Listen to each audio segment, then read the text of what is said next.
Hello, everyone. This is criminal profiler Pat Brown, and I just heard that Sherri Papini has been sentenced to 18 months in prison. I'm not happy. I'll tell you why I'm not happy. I'm so frustrated over these very easy sentences, really light sentences that women get when they've committed a number of crimes. Now, Sherri Papini, she defrauded the public. She defrauded social service agencies. She defrauded I think it was Social Security as well. She lied to the police. She filed a false police report. She lied to the FBI. And on top of that, she, along with all this fraud and false reporting, she also, in my opinion, committed a hate crime because she claimed two Hispanic women kidnapped her, which then sent out to the community that there are dangerous Hispanic women out there. That's a hate crime.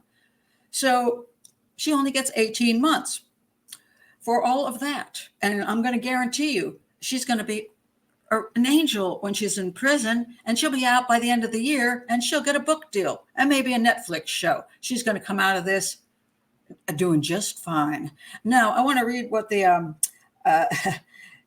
following the sentencing, it says here, Papini's attorney, William Portanova, called his client's prison sentence fair. Well, I bet you do, because she should have had 5 to 10 years, but she didn't get it. And he says this, prior to sentencing, he said his client was a changed person, in quotes, for what he said. Whatever happened 5 years ago, that's a different Sherri Papini than the person you see here today.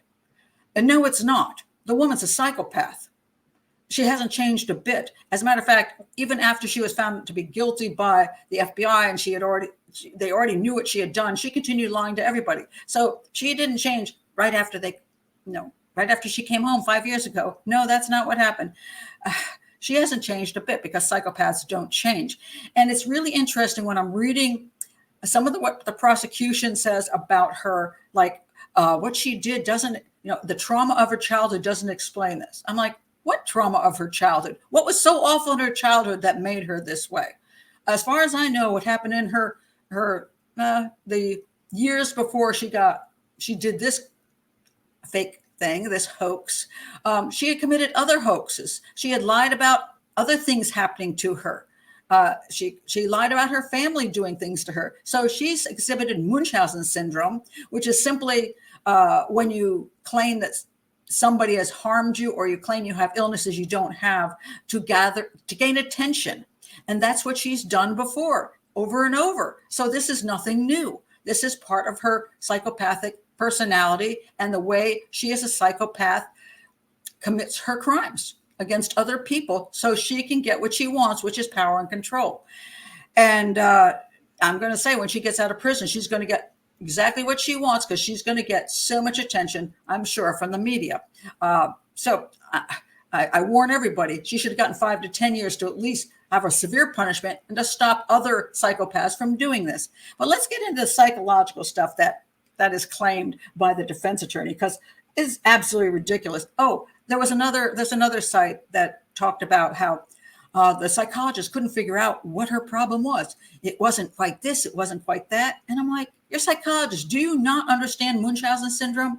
That's a psychopathic behavior of faking illnesses and faking assaults on yourself. Don't you know that? Apparently, none of them do that I've been reading. But let's look at what the defense attorney says, because this is just, to me, kind of hysterical. Okay, let's see. All right, so, and let me find it here. And I'm, she had gone to court. If she had not accepted a plea deal, I'm sure the jury would have heard this garbage out of the defense attorney, who is the worst psychologist ever and is making up a whole bunch of bull. But I want you to hear the bull he makes up because it's just so outrageous. Outwardly sweet and loving. Well, that's probably true. Yet capable of intense deceit. That's also true. Ms. Papini's chameleonic personalities drove her, not that she made a choice, they drove her to simultaneously crave family security. Really? How do you know that? And the freedom of youth. what does that have to do with this fake hoax? I don't quite get it. I don't, totally meaningless. Then he said, so, in quotes, in pursuit of a nonsensical fantasy.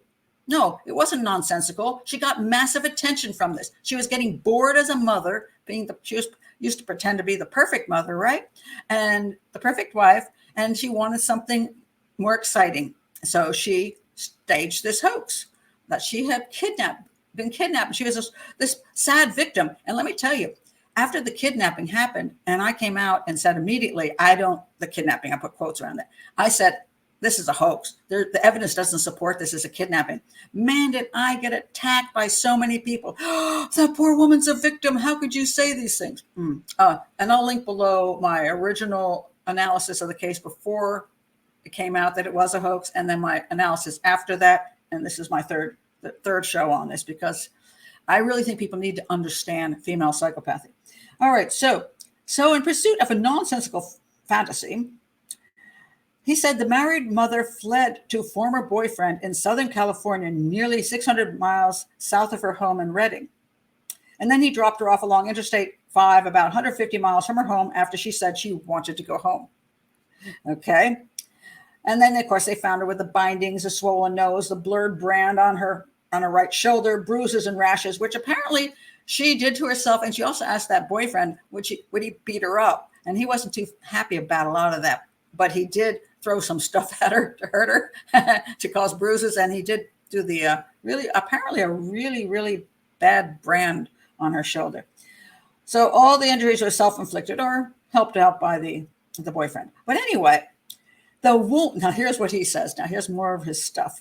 The wounds were a manifestation of her unsettled masochism. Say what? No, she wasn't trying to harm herself because she was a masochist. She had to put damage all over her body so she could claim to be a victim. And self-inflicted penance. She was only trying to, she felt so guilty about what she'd done. She was just like flailing herself, No, she wasn't. She was making up a hoax. And once she began, each lie demanded another lie. Well, that is true, because once you start lying, you got to keep creating them. But she created a whole bunch of them. And she didn't stop until there was no way out. Now, the prosecutor said she harmed more persons than just herself and her family. That is darn sure. She harmed the community. She harmed other victims of crime, because when this kind of crap happens, then other victims of crime are less likely to be believed. So that's why I want a strong sentence on her, because victims of crime should not have to have her ruin everything for them. And of course, the hate crime, she said that there were Hispanic women out there abducting women into, of course, sex trafficking. Ugh. No, they wouldn't have abducted her into sex trafficking. She was far too old. Let's see. Okay, so now we have a couple more things here. This is where it says, she has offered no rationale for her actions. Of course, she's lied about everything. She's not going to tell the truth. I'm a psychopath, and I just wanted attention, which stumped even independent mental health experts. Maybe because you just aren't talking to the right ones. Maybe none of them are very good, but hey, mental health experts, psychopath, Munchausen syndrome. Who said her actions don't conform with any typical diagnosis? Psychopath, Munchausen syndrome. I'm a profiler, not a mental health expert. Psychopath, Munchausen syndrome. It's not that hard. Then it goes on. Portantino goes on and says this. Portantino. Wait a minute. We got Portanova and Portantino. I don't know if this is a mistake in the writing here, or there's two people talking. But Papini's painful early years twisted and froze her in a myriad of ways. Just making up stuff. And this is a guy that argued for home confinement.